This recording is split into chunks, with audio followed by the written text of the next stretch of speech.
नमस्कार, आप देख रहे हैं एनडी स्पेशल और मैं हूं आपके साथ सुनील विश्वकर्मा।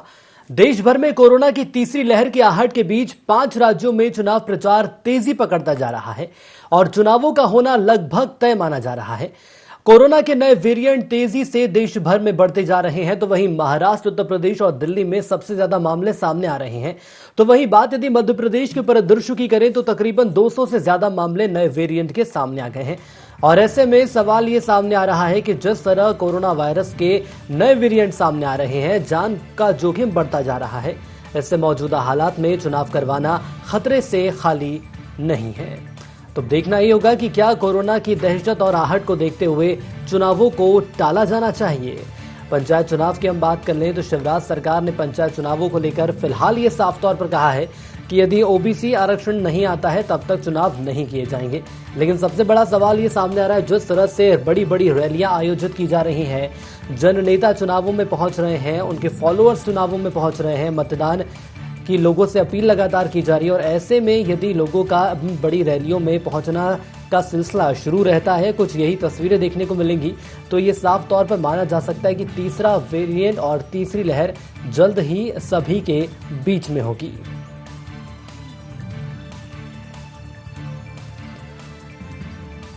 तो आइए अब सुन लेते हैं कि आखिर सूबे के मुखिया शिवराज सिंह चौहान के साथ ही मध्य प्रदेश के गृह एवं जेल मंत्री डॉक्टर नरोत्तम मिश्रा का इस मामले में क्या कहना है। साथ ही साथ जानेंगे कि कांग्रेस का आखिर इस पूरे घटनाक्रम को लेकर क्या रुख सामने आ रहा है।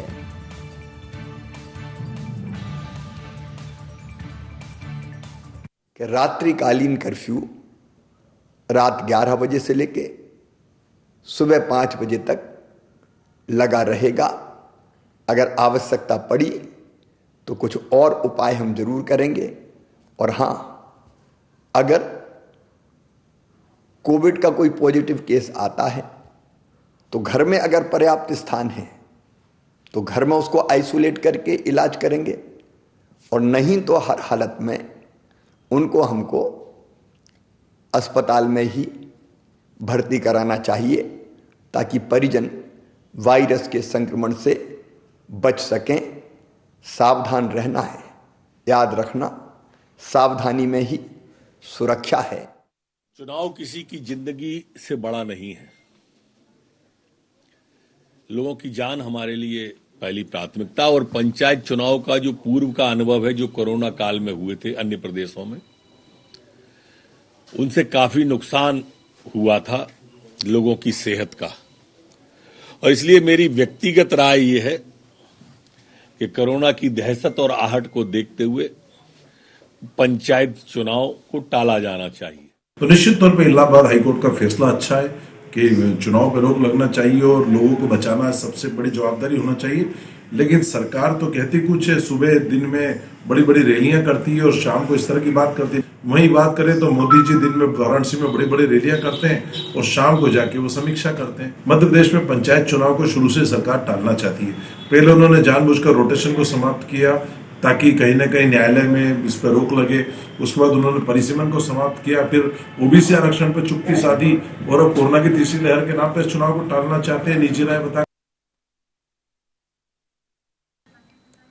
तो आपको बता दें कि कोरोना की दहशत और आहट को देखते हुए क्या चुनावों को टाला जाएगा, सबसे बड़ा सवाल यही सामने आ रहा है। और समझेंगे कि आखिर जमीनी स्तर पर यदि हम बात कर लें तो जिस तरह से बड़े जननेता लोगों के बीच पहुंच रहे हैं, साथ ही साथ इस महामारी को देखते हुए चुनाव यदि करवाए जाते हैं, क्योंकि पूर्व की बात कर लें तो पहली और दूसरी लहर में भी कुछ यही तस्वीरें देखने को मिली थी जिसके नतीजे बेहद भयावह रहे थे। लेकिन अब तीसरी लहर की आहट है और क्या सरकार के द्वारा इससे सीख ली गई है, ये हम जानेंगे। और हमारे साथ हमारे सहयोगी ब्यूरो चीफ संदीप मिश्रा जुड़ रहे हैं। संदीप, मैं सबसे पहले आपसे यही समझना चाहूंगा, बात यदि मध्य प्रदेश के परिदृश्य की हम कर लें तो फिलहाल कोरोना की आहट लगातार बनी हुई है और हाल ही में हमने देखा सरकार ने फैसला भी लिया है, रात को 11 बजे से सुबह 5 बजे तक नाइट कर्फ्यू लगा दिया गया है। कुल मिलाकर जो गाइडलाइन है वो अब धीरे धीरे सामने आ रही है। लेकिन ऐसे में यदि चुनाव होते हैं, यदि चुनाव कराए जाएंगे, तो क्या यह नहीं माना जा सकता जो संक्रमण अब रुका हुआ है अब तक, वो और तेजी से जनता के बीच पहुंचेगा? बिल्कुल सुनील। अब जिस तरह से कोरोना की दस्तक मध्य प्रदेश में भी पूरे देश के साथ साथ है, कोरोना की दस्तक यहाँ पर बढ़ी है। ज़्यादातर अगर हम बात करें तो संक्रमित बढ़े हैं मध्य प्रदेश में भी, तो उसको देखते हुए सरकार भी कहीं ना कहीं दहशत में है। और इसीलिए कल आपने देखा कि मुख्यमंत्री शिवराज सिंह चौहान ने 7 बजे संबोधन दिया और फिर उसके बाद उन्होंने घोषणा की उसी संबोधन में कि अब रात्रिकालीन कर्फ्यू फिर से शुरू होगा, जो रात 11 बजे से सुबह 5 बजे तक अब कर्फ्यू शुरू हो चुका है। तो कुल मिला के, क्योंकि जिस तरह से अभी आपने ये भी सुना, गृहमंत्री डॉक्टर नरोत्तम मिश्रा की खुद की उन्होंने अपनी व्यक्तिगत राय जाहिर की है। तो ये बात सही है कि लोगों के स्वास्थ्य से बढ़ करके, लोगों की जान से बढ़ करके कोई चुनाव नहीं हो सकता। अगर लोग सुरक्षित रहेंगे, उनकी जान यथावत रहेगी, तो चुनाव कभी भी हो सकते हैं। और अब कहीं ना कहीं जिस तरह से संकेत मिल रहे हैं, तो कुछ वही संकेत मिल रहे हैं कि चुनाव कभी भी स्थगित हो सकता है, रद्द हो सकता है। पहले चरण का चुनाव जो है तो 6 दिसंबर को होना है, 6 जनवरी को होना है। तो उसको ध्यान में रखते हुए जिस तरह से कवायद देखने को मिल रही है, तो अब ऐसा लग रहा है कि क्योंकि भाजपा की बात करें या फिर अब कांग्रेस भी कहीं ना कहीं इन सब चीजों पे कवायद में शामिल हो चुकी है। कांग्रेस का भी यही कहना है कि जिस तरह से कोरोना बढ़ता चला जा रहा है, संक्रमित बढ़ते चले जा रहे हैं, तो चुनाव रद्द करने में कोई गुरेज यहां पर नहीं है। तो अब यह कहा जा सकता है कि चुनाव आने वाले दिनों में कभी भी चुनाव रद्द हो बिल्कुल सकते हैं। संदीप, लेकिन साथ ही साथ ये तो हमने मध्य प्रदेश के परिदृश्य की बात करी, लेकिन यदि भारतवर्ष की बात कर लें, देश भर की बात कर लें, तो 5 राज्यों में चुनावों को देखते हुए जिस तरह से हाईकोर्ट के द्वारा फैसला लिया गया है, हाईकोर्ट के द्वारा भी हस्तक्षेप किया गया है और जरूर यहां पर बातें कही गई हैं सरकार से कि हो सके तो उसको जरूर टालना चाहिए। अब फिलहाल क्या परिदृश्य, क्या समीकरण आप देख रहे हैं? देखिए, अगर हम समीकरण की बात करें, आपको याद होगा जब पश्चिम बंगाल में चुनाव हुए थे तो उसके बाद दूसरी वेव आई थी पूरे देश में, और धीरे धीरे करके पूरे देश में बहुत बुरी तरह से कोरोना ने गिरफ्त में लिया था लोगों को। कहीं न कहीं सभी सरकारें दहशत में हैं। और जब चुनाव की बात आती है तो इस बात में कोई शक नहीं कि भीड़ होना, जुलूस निकलना, ये सारी चीज़ें एक आम बात हैं। और इसी के माध्यम से जो जनप्रतिनिधि होते हैं तो अपनी बातें लोगों तक पहुँचाते हैं, अपनी जो शक्ति होती है, शक्ति प्रदर्शन होता है, वो भी दिखाने की कोशिश करते हैं, माहौल बनाने का प्रयास करते हैं। और जब भीड़ जुटेगी तो इस बात में कोई शक नहीं कि कोरोना का संक्रमण भी बढ़ने की गुंजाइश बढ़ जाएगी। और इसीलिए अब अगर हम न्यायालयों की बात करें तो न्यायालय भी इन सब चीजों को लेकर के कहीं न कहीं ताकीद दे रहे हैं, लगातार सरकारों से अपील कर रहे हैं कि थोड़ा सा बच के रहिए। और सरकारों की अगर हम बात करते हैं तो सरकारें भी इन सब चीजों में लगातार कहीं न कहीं बचने की कोशिश कर रही हैं, क्योंकि चुनाव के दौरान ही कहीं न कहीं संक्रमण लगातार बढ़ता है। पिछली बार हमने देखा था कि जब 28 विधानसभा सीटों में उपचुनाव हुआ था तो मध्य प्रदेश में भी उसके बाद कोरोना के संक्रमित बढ़े थे। तो इन सब चीजों को देखते हुए कहीं न कहीं सरकार में दहशत है, आम लोगों में भी दहशत है कोरोना संक्रमण को लेकर के। तो फिलहाल यहां पर फूंक फूंक करके कदम रखना चाहती है सरकार भी और निर्वाचन आयोग भी। जी चलिए, बिल्कुल बने रहेगा हमारे साथ और बीजेपी का पक्ष रखेंगे सनवर पटेल जी। बहुत स्वागत है सर आपका ND24 में। जी नमस्कार सनवर जी, सवाल वही है, नए वेरिएंट की यदि हम बात कर लें तो देश भर में 200 से ज्यादा मामले सामने आ चुके हैं और ऐसे में चुनावों का बिगुल फूंकना, लोगों के बीच पहुंचना, जननेता रैली कर रहे हैं, लोगों के बीच जा रहे हैं। दूसरी लहर में भी हमने देखा था, कुछ यही तस्वीरें सामने आई थी जिसकी भयावहता बहुत ज्यादा रही, जिसको देखते हुए सरकार के द्वारा प्रयास भी किए गए। लेकिन अब एक बार फिर से कोरोना की आहट है, दहशत है और ऐसे में चुनावों का सामने आना कैसे देखा जाए? देखिए सुनील जी, इसमें कोई शक नहीं है, जैसा आपने बोला ये बिल्कुल सही बोला कि वो जो भयावहता थी, जो अप्रैल और मई हमने देखा था, वो हमारी जिंदगियों से कभी भुलाया नहीं जा सकता है। इतना खतरनाक और इतना भयावह स्थिति कोरोना की सेकंड लेयर में आई थी। अब जहां तक सवाल है कि तीसरी लहर की जो बात चल रही है और ओमिक्रॉन के जो बढ़ते हुए मरीजों की बात चल रही है, तो भारतीय जनता पार्टी की सरकार संवेदनशील सरकार है। भारतीय जनता पार्टी की सरकार ने सदैव से ये चाहा है कि लोगों की जानों को बचाया जाए, लेकिन लंबे समय तक अनादिकाल तक तो हम लॉकडाउन रख नहीं सकते हैं। इसीलिए समय समय पर लॉकडाउन में छूट दी गई और अंततः मध्य प्रदेश में पूरी तरह से छूट देने का काम किया गया, क्योंकि लोगों की जान के साथ जहान को बचाना भी सरकार की बहुत बड़ी जिम्मेदारी होती है। अब जब इस प्रकार की स्थिति हमारे सामने आ रही है और उसको चुनाव से जोड़ा जा रहा है, तो मुझे लगता है कि चुनाव से जोड़ने की इसमें कहीं आवश्यकता नहीं है, क्योंकि चुनाव, जैसा हमारे सरकार जी ने कहा है कि चुनाव अगर हमारी जान बचती है, हमारा स्वास्थ्य बचता है, तो चुनाव आगे भी होते रहेंगे। चुनाव के लिए मुश्किल नहीं है, लेकिन जान बचाना पहली प्राथमिकता है, दूसरी प्राथमिकता जहान बचाना है। तो जिस प्रकार की परिस्थिति बनी है और जिस प्रकार से इलाहाबाद हाईकोर्ट का निर्णय आया है, तो मुझे लगता है कि सरकार इसमें विधि सम्मत समस्त जानकारियां लेगी और उचित निर्णय करेगी। चलिए सर, बने रहिएगा हमारे साथ। और फिरोज सिद्दीकी साहब जुड़ चुके हैं, प्रवक्ता हैं कांग्रेस से। फिरोज जी, बहुत स्वागत है आपका ND24 में। जी धन्यवाद। फिरोज जी, कोरोना की तीसरी लहर की आहट बनी हुई है, लेकिन मैं सवाल आपसे करना चाहूंगा, जब पहली और दूसरी लहर हमने देखी उस वक्त भी चुनाव हुए थे और जो उसकी भयावहता रही वो बहुत ज्यादा रही। उसी को देखते हुए प्रयास किए गए, लगातार ये कोशिश की गई, वैक्सीनेशन की अपील की गई और एक बार फिर से चुनावी माहौल आ गया है। लेकिन इस बार ये चुनावी माहौल कोरोनामय हो चुका है। कैसे आप देखते हैं कि यदि चुनाव होंगे तो क्या ये माना जा सकता है और एक बार फिर तेजी से कुछ वही तस्वीरें देखने को मिलेंगी जो कोई नहीं देखना चाहता? देखिए, पहले तो हम ये बात याद दिला दें नरोत्तम मिश्रा जी को कि कोरोना नहीं, ये डरोना है, डरोना। तो ये कोरोना नहीं, डरोना है। सवाल ये है कि कांग्रेस शुरू से मांग करती आई है कि वैज्ञानिक तरीके से सरकार निर्णय करे। जिस भी मामले में आपको निर्णय करना है वैज्ञानिक तरीके से लीजिए, इसको प्रशासनिक या राजनीतिक स्तर पर ना लिया जाए। हमने शुरू से ये कांग्रेस ने मांग की है। जो हमारे डॉक्टर, मेडिकल एक्सपर्ट्स, ICMR, जो भी तमाम संस्थान हैं, जो भी विशेषज्ञ हैं, वैज्ञानिक हैं, वो जिस प्रकार की राय दें अपनी, उस प्रकार से, उस तरीके से जो है इसका निर्णय होना चाहिए। इलाहाबाद हाई कोर्ट जो है वो कोई डॉक्टर नहीं है, या वो कोई साइंटिस्ट नहीं है, या कोई मिनिस्टर हो, या कोई IAS अधिकारी हो, प्रशासनिक अधिकारी हो, वो नहीं है। अगर ICMR और वैज्ञानिक अगर इस बात की पुष्टि करते हैं कि अभी अगर ओमिक्रॉन जो है वो खतरनाक है, भयावह है, अभी इसके ऐसे बढ़ने के चांसेस है और इससे ये नुकसान होगा, तो बिल्कुल लागू किया जाना चाहिए। जनता की जान पहले है। लेकिन कोई भी निर्णय कांग्रेस उसके खिलाफ रहेगी कि कोई भी निर्णय प्रशासनिक सोच के साथ या राजनीतिक सोच के साथ किया जाएगा। तो जनता जो है, ये बताइए, वैज्ञानिक तरीका आपने बताया है, लेकिन कांग्रेस का आखिर क्या स्टैंड है इस वक्त? जो परिस्थितियां बनी हुई है, न सिर्फ प्रदेश की बात कर ली जाए, देश की बात कर ली जाए, तो कांग्रेस का स्टैंड क्या है? कांग्रेस चाहती क्या है?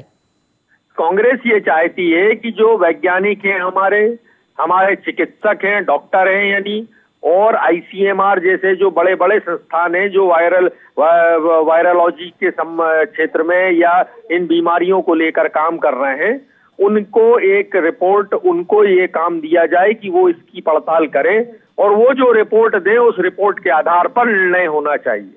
वो रिपोर्ट देना, ये सरकार कौन होती है बोलने वाली? हाईकोर्ट कौन है भाई? वो जो वैज्ञानिक हैं, जो इस बात के जानकार हैं। मैं भी नहीं जानता इस वायरस के बारे में, ओमिक्रॉन के बारे में, आप भी नहीं जानते सुनील भाई, ना कोई और जानता है, हम जितने लोग पैनल में। तो जो डॉक्टर कहें वो निर्णय करो आप। अन्यथा इससे अगर लॉकडाउन लगता है, कोई भी आप रोक लगाते हो, उससे जो है हमारी आर्थिक गतिविधियां नष्ट होती हैं, लोगों का समय नष्ट होता है, बहुत सारी दिक्कतें जो है लॉकडाउन के साथ हैं। इसलिए अब 2 लहर निकल चुकी, हम बहुत कुछ उसका नेचर कोरोना का समझने लगे, हमें जानकारी कई सारी हो गई। तो आप डॉक्टरों को निर्णय करने दीजिए। यदि वो डॉक्टर कहते हैं कोई एक कमेटी सेटअप की जाए, हाईकोर्ट को ही चाहिए था, इलाहाबाद हाईकोर्ट को, कि एक कमेटी सेटअप कर देता डॉक्टरों की, डॉक्टर जो रिपोर्ट इलाहाबाद हाईकोर्ट को दे उसके अनुसार निर्णय कर दीजिए। चलिए सर, बने रहिएगा। मैं ठीक है सर, सनवर जी से इसका जवाब ले लेता हूं, उसके बाद एक बार फिर आपके पास आऊंगा। सनवर जी, कांग्रेस कह रही कि वैज्ञानिक तरीका अपनाए, ना कि वो राजनीतिक तरीका होना चाहिए। साथ ही साथ यदि बात कर ली जाए जनता की, तो फिलहाल यदि इस मामले को टाल दिया जाए, चुनावों को टाल दिया जाए, तो वो ही जनता के लिए बेहतर रहेगा। देखिए सुनील जी, कांग्रेस का जहां तक सवाल है, कांग्रेस सिर्फ विरोध करना जानती है। रचनात्मक कार्य हो, सुधारात्मक कार्य हो, उसमें उनको साथ आने का कहीं सवाल नहीं है। वो सिर्फ विरोध करती है। जब लॉकडाउन पहली बार लगा तो लॉकडाउन क्यों लगा, जब सख्तियां की गई तो सख्तियां क्यों की जा रही है, जब छूट दी जाती है तो छूट क्यों दिया जा रहा है। एवरी टाइम विरोध करना कांग्रेस का काम है। देखिए, अभी उन्होंने सीधे सीधे जुडिशरी को, हमारा देश जहां डेमोक्रेसी है, जहां लोकतंत्र है, उस लोकतंत्र में हमारी जो न्यायपालिका है वो कहीं ना कहीं विधायिका और कार्यपालिका से ऊपर हम उसको सम्मान की निगाह से देखते हैं। और आपने कह दिया कि हाई कोर्ट कौन होता है, न्यायपालिका कौन होती है, ऐसे नहीं। कांग्रेस को एवरी टाइम विरोध करने की आदत बन गई है और इस प्रकार के विरोध से के कारण से ही कांग्रेस की सब हालत इस प्रकार की खराब हुई है। और मैं आपको बताना चाहता हूं कि उन्होंने जो बात कही है, एक बात उससे मैं सहमत हूं कि भारतीय जनता पार्टी की सरकार ने सदैव एक्सपर्ट्स की राय के ऊपर ही निर्णय लिए हैं और आगे भी वो एक्सपर्ट्स की राय पर ही निर्णय लेगी। रही बात इस बात का विरोध करने की कि आपने होर्डिंग क्यों लगाया, आपने थाली क्यों बजाई, वही जन जागरण है, ये हमारी परंपरा है, ये हमारी संस्कृति है, ये हमारा कल्चर है। हम तो होर्डिंग लगाएंगे, हम तो जन जागरण करेंगे। कांग्रेस को विरोध करना हो तो वो विरोध करे। लेकिन सर, फिरोज जी का तो ये मानना है कि लॉकडाउन में बहुत सी बातें ऐसी होती हैं, बहुत सी समस्याएं सामने आ जाती, तो कांग्रेस भी इससे पूरे पक्ष में नहीं है कि लॉकडाउन लगाया जाए। लेकिन जिस तरह से कांग्रेस का मानना है कि विशेषज्ञों की राय ली जाए, तो बीजेपी तो खैर उसी रास्ते पर चल रही है। लेकिन कांग्रेस की भी इसमें कितनी भूमिका देख रहे हैं यदि चुनाव होते भी हैं? क्योंकि न सिर्फ बीजेपी की बात की जाए तो कांग्रेस के भी कई ऐसे दिग्गज हैं जो कि लोगों के बीच पहुंचे हैं, जनता के बीच पहुंचे हैं। और अब जो स्थितियां सामने आ रही है वो तो यह है कि जो भीड़ वाले इलाके रहते हैं या चुनावी रैलियां होती हैं तो मास्क भी अब लोगों के चेहरे से नदारत हो गया है। देखिए सुनील जी, कांग्रेस तो सिर्फ ये चाहती है कि दिग्विजय सिंह जी से पूछ लीजिए, वो वैज्ञानिक हैं। कमलनाथ जी से पूछ लीजिए, वो वैज्ञानिक हैं। क्या कांग्रेस कहीं जाती नहीं है? कांग्रेस को एक्सपर्ट से कोई लेना देना नहीं है। कांग्रेस सिर्फ विरोध करने का काम करती है, इसके अलावा कांग्रेस कुछ नहीं करती। चलिए फिरोज जी से जवाब ले लेंगे। फिरोज जी, देखिए सुनील जी, ये बातों को घुमाने में, झूठ सच बोलने में भारतीय जनता पार्टी माहिर है। मैं सुनील जी आप ही से सवाल करता हूं, क्या आप पत्रकार हैं, आप लोगों की खबरों पे बहुत सबसे ज्यादा नजर रहती है, क्या आपके पास ऐसी कोई खबर है क्या कि भारत के किसी एक्सपर्ट्स ने, डॉक्टर रणदीप गुलेरिया जो एम्स के डायरेक्टर है, उन्होंने, आईसीएमआर ने, किसी ने इस बात को कहा है क्या? किसी वैज्ञानिक तथ्यों के आधार पर कहा है क्या? अगर ये वैज्ञानिक तथ्यों के आधार पर, तो कांग्रेस तो पहली पार्टी है ये मांग करती है कि लोगों की जान जो है, सबसे पहले प्राथमिकता लोगों की जान है, उसके बाद हम कोई दूसरा काम करेंगे। लेकिन ये जो लॉकडाउन लगाना, आज खोल दिया कल लगा दिया, ये हंसी मजाक नहीं चलना चाहिए। इसमें आप अगर जो डॉक्टर्स कहें तो फिर जो सब कदम उठाइए ना, और आप वैज्ञानिक तरीके से कदम उठाइए। लेकिन सर बीजेपी का, सनवर जी को आपने सुना, बीजेपी तो कह रही है कि जो भी फैसला लेते हैं विशेषज्ञों की राय पर फैसला लेते हैं। है क्या ऐसी खबर? ऐसी चीजें आप लोगों से छुपती हैं क्या? अब तक तो आप लोग कब का बोल देते। ये क्यों डॉक्टरों की प्रेस कॉन्फ्रेंस नहीं करा देते? करा दे सब लोगों की, 5-6 लोगों की, कि भाई हमने ये कमेटी बनाई थी, ये हमारे तथ्य हैं। तो विपक्ष भी चुप हो जाएगा, और जो वैज्ञानिक कारण है उसके आगे हम भी क्या बोलेंगे। लेकिन ये जो तरीका है, ये लोगों को गुमराह करने का, अपने तरीके से कोरोना का इस्तेमाल करने का, मर्जी हुई लॉकडाउन लगा दिया, मर्जी आई लॉकडाउन बंद कर दिया, ये नहीं चल सकता। हमको जानकारी चाहिए, हम विपक्ष प्रिंसिपल अपोजिशन पार्टी हैं, हमको ये जानकारी चाहिए कि कहां से आपको कौन से वैज्ञानिक तथ्य मिले जिसके आधार पर आप ये निर्णय कर रहे हैं। हम भी कहा, हम आपके निर्णयों के साथ हैं अगर वैज्ञानिक तथ्य हैं आपके पास तो।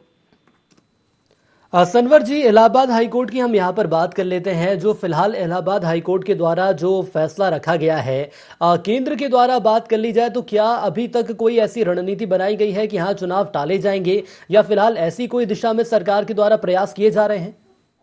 हाँ देखिए सुनील जी, जैसा मैंने आपको पहले भी कहा है कि अभी ऐसा कोई निर्णय हमारे सामने नहीं आया है। ये बात जरूर आई है, हमारे यशस्वी मुख्यमंत्री जी ने बहुत ही स्पष्ट रूप से कहा है कि वो ये चाहते हैं, और भारतीय जनता पार्टी ये चाहती है, मध्य प्रदेश की सरकार ये चाहती है कि 27% पिछड़ा वर्ग को आरक्षण के साथ मध्य प्रदेश में पंचायत के चुनाव हो। अब उसके लिए जो भी विधिक सहायता है उसको लेने का काम मध्य प्रदेश की सरकार कर रही है और उसको पूरी तरह से करेगी। अब भविष्य में क्या होने वाला है, किस प्रकार के निर्णय आने वाले हैं, वो हमारे सामने आएंगे। चलिए सर, आप दोनों हमारे साथ बने रहिएगा, और हमारे साथ हमारे सहयोगी संदीप मिश्रा भी लगातार जुड़े हुए हैं। संदीप, यदि मेरी आवाज आप तक पहुंच रही है तो मैं आपके पास आना चाहूंगा और आपसे समझना चाहूंगा, सरकार की यदि हम बात कर लें तो सरकार ओबीसी आरक्षण को लेकर पहले ये साफ कर चुकी है कि जब तक ओबीसी आरक्षण होते नहीं है उसके बिना चुनाव होने नहीं दिए जाएंगे, और यदि चुनाव टलते हैं तो क्या ये मान लिया जाए इसका आधार ओबीसी आरक्षण रहेगा, साथ ही साथ कोरोना और ओमिक्रॉन भी हो सकता है? सुनील, दोनों ही स्थितियां यहां पर देखने को मिल रही है। ओबीसी आरक्षण को लेकर हम अगर बात करें तो भाजपा और कांग्रेस पार्टी दोनों ही तत्पर हैं। भाजपा का भी कहना है कि ओबीसी के आरक्षण के बिना पंचायत का चुनाव नहीं होना चाहिए। कल आपने देखा भी है कि संकल्प पत्र भी एक अशासकीय संकल्प जो पास किया गया है विधानसभा में, जिसमें सहमति कांग्रेस पार्टी के विधायकों ने भी एक राय में सहमति दी है। तो यहां पर एक बहुत बड़ा कारण वो भी है। दूसरा कारण, जिस तरह से कोरोना का संक्रमण बढ़ने लगा है मध्य प्रदेश में, जिस तरह से मरीजों की संख्या लगातार बढ़ने लगी है, तो दूसरा आधार बन सकता है कोरोना का संक्रमण भी। लेकिन अगर हम सबसे बड़ी यहां पर वजह माने तो फिलहाल तो अभी ओबीसी ही कारण यहां पर दिख रहा है, जो कि अभी कहीं न कहीं न्यायालय में भी मामला चल रहा है, लंबित है। 3 तारीख को उसकी सुनवाई होने जा रही है, 3 जनवरी को। तो सबसे फिलहाल तो सबसे बड़ा कारण अभी ओबीसी है। हाँ, सरकार ने अपनी तरफ से एहतियातन अभी प्रयास करने शुरू जरूर कर दिए हैं कि कोरोना का संक्रमण आगे न बढ़े, इसलिए मुख्यमंत्री शिवराज सिंह चौहान ने जन जागरण अभियान कराना शुरू कर दिया है। कल जिस तरह से उन्होंने संबोधन दिया है, लोगों से भी अपील की है कि मास्क वगैरह का भी इस्तेमाल शुरू कर दें फिर से, क्योंकि कहीं न कहीं एक बार फिर से थर्ड वेव की सुगबुगाहट तो दिखनी शुरू हो गई है। जी बिल्कुल संदीप, बने रहिएगा हमारे साथ। और वरिष्ठ पत्रकार हमारे साथ सुरेश शर्मा जी भी जुड़ चुके हैं। सुरेश सर, बहुत स्वागत है आपका ND24 में। सुरेश सर, मेरी आवाज पहुंच रही है आप तक? सुरेश शर्मा जी, मेरी आवाज यदि आप तक पहुंच रही है तो मैं जानना चाहूंगा आपसे, इलाहाबाद हाईकोर्ट की बात करें तो अपील की गई है चुनाव टालने की। चलिए, लग रहा है संपर्क हमारा टूट गया। एक बार फिर से फिरोज साहब, मैं आपके पास आना चाहूंगा। फिरोज साहब, यदि मान लिया जाए, यदि हम बात करते हैं पहली और दूसरी लहर की, उसके बाद जो तस्वीरें सामने आई हैं, वो तस्वीरें तो फिलहाल सामने नहीं आनी चाहिए, लेकिन यदि चुनाव टलते हैं तो क्या ये मान लिया जाए ओबीसी आरक्षण भी बड़ी वजह हो सकती है? चलिए, लग रहा है फिरोज जैसे भी संपर्क टूट गया। सनवर जी, मेरी आवाज पहुंच रही है आप तक? चलिए, लग रहा है सनवर जी भी हमारे साथ नहीं है। और संदीप लगातार हमारे साथ जुड़े हुए हैं लाइव। संदीप, एक बार फिर आपके पास आना चाहेंगे। जो फैसला इलाहाबाद हाईकोर्ट के द्वारा लिया गया है, ये तो माना जा सकता है कि फिलहाल एहतियातन ये फैसला लिया गया है, लेकिन यदि ये फैसला थोड़ा पहले ले लिया जाता तो क्या ये माना जा सकता था जो स्थितियां अभी बनी हुई हैं, इससे और ज्यादा स्थिति बेहतर हो सकती थी? देखिए सुनील, आमतौर पे ये फैसला सरकारों को लेना होता है, लेकिन जब मामला न्यायालय में पहुंचा है तो उसके बाद न्यायालय ने के पास जब पक्ष में यहाँ पर न्यायालय के समक्ष मामला आया तो फिर न्यायालय ने यहाँ पर इस तरह से फैसला सुनाया। लेकिन आमतौर पे इन सब चीज़ों में सबसे पहले कदम उठाना होता है सरकारों को। सरकारों ने यहाँ पर जरूर थोड़ी सी देरी की है। सरकारों को पहले इस तरह इन सब चीज़ों पर ध्यान देना चाहिए, क्योंकि कोई भी जो व्यवस्थापिका का काम है वो सरकार का काम होता है। न्यायालय तो सिर्फ फैसले करता है। तो फिलहाल यहां पर कहीं न कहीं सरकारों ने देरी की है। जिस तरह से अगर हम बात करें तो विदेशों में कोरोना का संक्रमण लगातार बढ़ा, कई देशों में लॉकडाउन की भी खबरें आई हैं। ओमिक्रॉन की जिस तरह से खबर आई जब साउथ अफ्रीका से, तो उसके बाद कहीं न कहीं यहां पर एहतियातन सरकारों को कदम उठाने चाहिए थे। तो फिलहाल यहां पर सरकारों ने जरूर थोड़ी सी नरमी बरती और ढिलाई कहीं न कहीं सरकारों के माध्यम से देखने को मिली, और वही उसी का नतीजा रहा कि अब यहां पर फिर न्यायालय को आगे आना पड़ा और न्यायालय ने फैसला सुनाया। संदीप, ये भी मैं आपसे जानना चाहूंगा, मध्य प्रदेश की बात कर ली जाए या छत्तीसगढ़ की बात कर ली जाए तो देखा गया कि मुख्यमंत्री शिवराज हो या मुख्यमंत्री भूपेश बघेल हो, दोनों ही स्टार प्रचारक की भूमिका निभाते नजर आए। यूपी में पहुंचे, बड़ी बड़ी सभाएं की, लेकिन इसके पहले भी ऐसे कदम उठाने जाने चाहिए। स्टार प्रचारक भले ही पार्टी के पक्ष में प्रचार कर रहे हों, लेकिन कहीं ना कहीं जनता से जुड़े हुई बातें भी लोगों के सामने रखना चाहिए। अपनी अपनी पार्टी का प्रचार किया जाता है, ठीक है, ये एक राजनीतिक पहलू जरूर हो जाता है, लेकिन यदि आप इस पद पर हैं तो आपको लोगों में जागरूकता भी फैलानी चाहिए, न सिर्फ अपनी प्रदेश में बल्कि दूसरे प्रदेशों में भी। देखिए सुनील, अगर हम मुझे छत्तीसगढ़ की भी स्थिति मालूम है। मैंने छत्तीसगढ़ में भी काम किया है। मध्य प्रदेश की भी बात करूंगा, उसके बाद छत्तीसगढ़ की बात करूंगा। अगर हम बात करें मध्य प्रदेश की तो अगर मुख्यमंत्री शिवराज सिंह चौहान सभाएं ली है, उन्होंने काफ़ी बड़ी सभाएं उन्होंने आयोजित की हैं और वहाँ पर उन्होंने स्टार प्रचारक की भूमिकाएं निभाई हैं। लेकिन वहाँ पर उनका एक मैसेज जरूर हमेशा देखने को मिला है सुनील। उन्होंने हमेशा कोरोना संक्रमण को लेकर के लोगों को जागरूक करने का प्रयास किया है। जब भी आप कोई कोई भी अगर सभा के फुटेज देखेंगे तो वहां वो हमेशा कहते ये बात का उल्लेख करते नजर आए हैं कि आप मास्क जरूर इस्तेमाल करें, हमेशा मास्क लगा करके रखें, सोशल डिस्टेंसिंग जितनी हो सके तो इन सब चीजों का पालन जरूर करें। तो ये चीजें मुख्यमंत्री शिवराज सिंह चौहान की हमेशा देखने को मिली है। स्टार प्रचारक के नजरिए से अगर बात करें तो उनके कार्यक्रम जरूर लगातार आयोजित होते रहे हैं।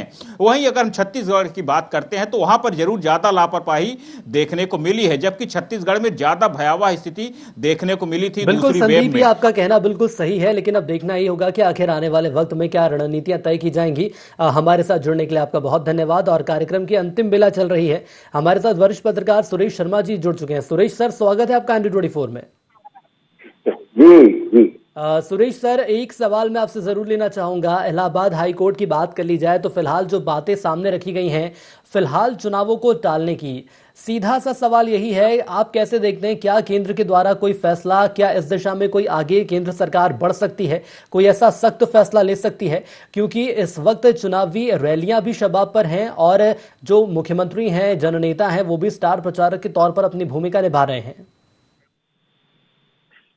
देखिए सुनील जी, चुनाव आयोग जो है वो एक संवैधानिक संस्था है और चुनाव संचालन के बारे में अनेकों बार सुप्रीम कोर्ट का इस बारे में फाइंडिंग आया है कि जो है चुनाव आयोग अपने बारे में निर्णय ले। जी, मुझे आश्चर्य है कि हाई कोर्ट के माननीय न्यायाधीश ने किस प्रकार के विवेक का जो है उपयोग किया है या किस प्रकार के नियमों का उपयोग किया है, मेरी समझ में नहीं आता, बाकी लोगों की भी समझ में नहीं आ रहा है। तो ये उनके विशेष अधिकार का विषय नहीं है ये, क्योंकि ना तो जैसा फिरोज सिद्दीकी जी को मैंने सुना था जी, ना तो वो जो है वो कोई इस बारे में एक्सपर्टाइज रखते हैं। कानून का विषय है, माननीय न्यायालय को विचार करना चाहिए, लेकिन चुनाव कराए जाए नहीं कराए जाए ये निर्वाचन आयोग का विषय होता है जी। यदि निर्वाचन आयोग का निर्णय कोई गलत होता है तब माननीय न्यायालय के पास जो है विचाराधीन कोई पिटीशन जाती है। ये सो मोटो निर्णय लेने का या निर्देश देने का विषय नहीं है जी। कई बार लगता है कि न्यायपालिका जो है वो अपना काम छोड़ करके विधायिका और कार्यपालिका का काम ज्यादा करने में रुचि ले रही है और अब तो चुनाव आयोग का काम भी वही करने लग गए। तो मुझे लगता है कि व्यवस्थाओं को काफी दिक्कत आएगी यदि इस प्रकार के निर्देश जो है विभिन्न संस्थाओं के अलग अलग होते रहे तो। जी बिल्कुल सर, अब वक्त की कमी है सर, लेकिन आपने अंत में प्रतिक्रिया दी और सवाल का जवाब दिया, बहुत धन्यवाद इसके लिए आप सभी का। और सभी मेहमान जुड़े रहे, बहुत धन्यवाद आप सभी का। तो आगामी वक्त में न सिर्फ प्रदेश में पंचायत चुनाव है बल्कि विधानसभा चुनाव भी आने वाले हैं, जिसके चलते राजनीतिक दलों की रैली हो, जनसभाओं हो, लाखों लोगों की भीड़ जुट रही है। सत्ता पक्ष और विपक्षी दल के नेता लगातार चुनावी जनसभाएं कर रहे हैं, बैठक कर रहे हैं, माहौल बनाने की कोशिश की जा रही है, लेकिन इन चुनावी रैलियों में कोरोना नियमों का पालन नहीं हो रहा है। और यदि नियमों का पालन नहीं होता है तो एक बार फिर से वही परिणाम सामने आएंगे जो कि हमने 1 से 2 साल पहले देखे हैं। अब देखना यह होगा कि आखिर तीसरी लहर के बीच चुनाव कितने जरूरी हो जाते हैं और यदि चुनाव जरूरी हो जाते हैं तो सरकार के द्वारा रणनीति क्या अख्तियार की जाएगी। इसी के साथ IND स्पेशल में इतना ही, दीजिए इजाजत, नमस्कार।